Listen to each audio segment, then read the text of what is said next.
नमस्कार,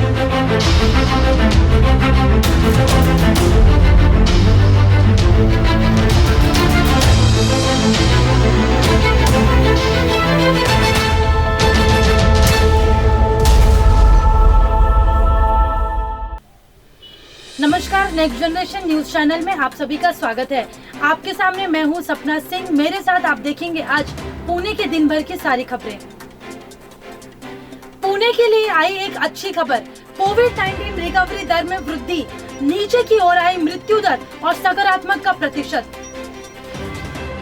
पुणे के लिए एक अच्छी खबर, पीएमसी ने 70.29% की कोविड-19 रिकवरी दर दर्ज की है, जो कि मार्च में फैलने के बाद कोरोना वायरस महामारी से जूझ रहे शहर के लिए अब तक की सबसे अधिक है।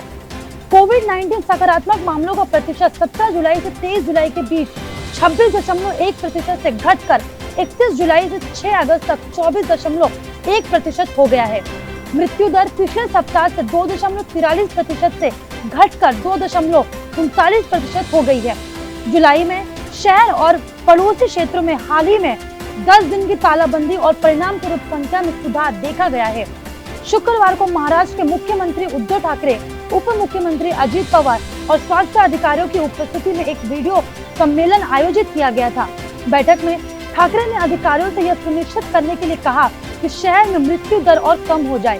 पुणे स्वास्थ्य विभाग के केंद्रीय स्वास्थ्य मंत्रालय के संयुक्त सचिव लव अग्रवाल ने अधिकारियों से कहा कि वे विकास क्षेत्रों जल्दी पता लगाने और विकासशील हॉटस्पॉट को पहचान करने में ध्यान दें। पुणे में कम लागत वाले वेंटिलेटर किए गए डिजाइन, IISCR करेगी इसकी निर्मिती।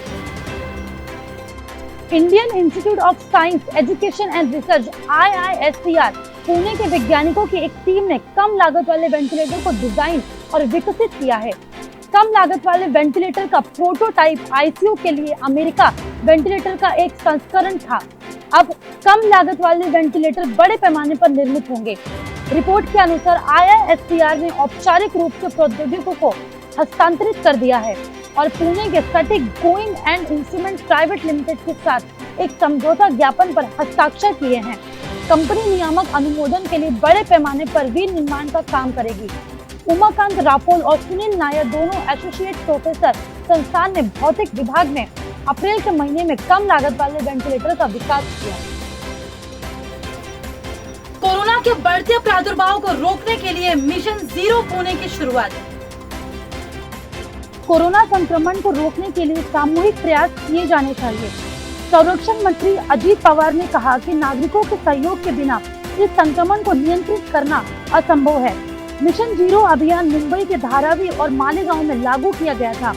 उसी शिरा में नागरिकों की जांच पुणे के मोबाइल क्लिनिकल के माध्यम से शहर के हर हिस्से में की जाएगी, जिससे कोरोना संदिग्धों की जगह पर तेजी से एंटीजन टेस्ट किए जाएंगे। अभियान में एक दिन में लगभग 3000 से 5000 परीक्षण करने की क्षमता है और इसका पूरा उपयोग किया जाएगा।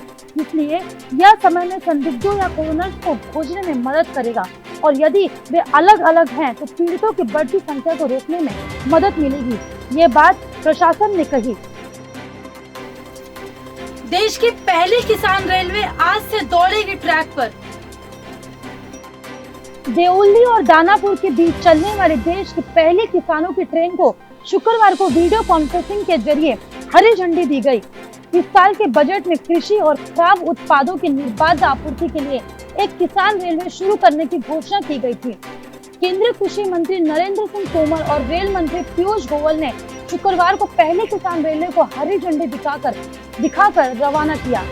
रेल राज्य मंत्री सुरेश अंगड़ी, खाद्य और सार्वजनिक वितरण राज्य मंत्री राव साहेब दानवे आदि इसमें उपस्थित थे। अगस्त महीने में कोरोना के दुनिया में सबसे ज्यादा मामले भारत में आए। कुछ ही दिनों में होगा ब्राजील से भी आगे।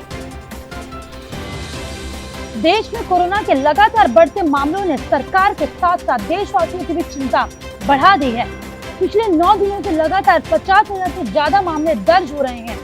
स्वास्थ्य मंत्रालय की ओर से जारी आंकड़ों के मुताबिक शुक्रवार को पहली बार 60,000 से ज्यादा मामले सामने आए और वहीं 8 से अधिक मरीजों की मौत हुई। देश में अभी कोरोना के कुल मामलों की संख्या 20,27,000 से ज्यादा है। आंकड़ों के मुताबिक अगस्त के महीने में भारत में सबसे ज्यादा नए मामले दर्ज किए गए हैं। इस मामले में भारत ने अमेरिका और ब्राजील को भी पीछे छोड़ दिया है। हालांकि मौत के मामले में अभी भी भारत तीसरे नंबर पर ही है। अगस्त महीने के पहले 6 दिनों में भारत में 3,28,903 नए मामले दर्ज किए गए, जबकि अमेरिका में 3,26,111 और ब्राजील में 2,51,264 नए मामले ही आए हैं। यह आंकड़े वर्ल्डोमीटर के मुताबिक है। इन 6 दिनों में 4 दिन ऐसे रहे हैं जब भारत में सबसे ज्यादा कोरोना के मामले पाए गए हैं। 2, 3, 5 और 6 अगस्त को दुनिया में सबसे ज्यादा नए मामले भारत में ही दर्ज हुए। भारत समेत कई देशों में 225 रुपए में लगेगा कोरोना का टीका। ऑक्सफोर्ड और एस्ट्राजेनेका की कोरोना वैक्सीन के ट्रायल की मंजूरी मिलने के बाद पुणे स्थित सीरम इंस्टीट्यूट ऑफ इंडिया ने देश में वैक्सीन के उत्पादन और वितरण की तैयारियां तेज कर दी हैं। सूत्रों के मुताबिक इंस्टीट्यूट भारत में इस वैक्सीन को 225 रुपए यानी कि $3 में बेचेगी। इंस्टीट्यूट ने इसके लिए वैक्सीन अलायंस, गवी और bill and Melinda Gates foundation के साथ काम शुरू कर दिया है। SII का लक्ष्य भारत समेत कम आय वाले देशों में करीब 10 करोड़ वैक्सीन की आपूर्ति करना है। कंपनी का कहना है कि ऑक्सफोर्ड और नोवावैक्स की वैक्सीन का उत्पादन रिस्क लेकर हो रहा है। उम्मीद है कि वैक्सीन सफल होगी और WHO के मानकों पर खरी उतरेगी, तो इसकी जल्दी से आपूर्ति संभव हो सकेगी।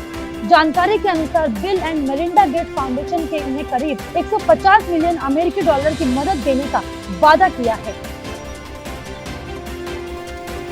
खत्म होते दिखाई दे सकता है कोरोना वैक्सीन के लिए दुनिया का इंतजार। कोरोना वायरस का संक्रमण लगातार बढ़ रहा है।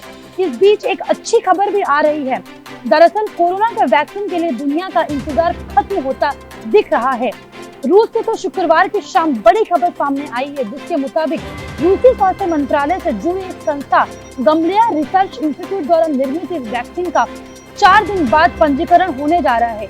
यानी यह दुनिया की पहली पंजीकृत कोरोना वायरस वैक्सीन होगी। रूस का दावा है कि कोविड-19 टीके को स्वीकृति देने वाला पहला देश बनने जा रहा है, जहां अक्टूबर की शुरुआत में उन टीकों की मदद से सामूहिक टीकाकरण किया जाएगा, जिनका अभी तक क्लिनिकल परीक्षण पूरा नहीं हुआ है।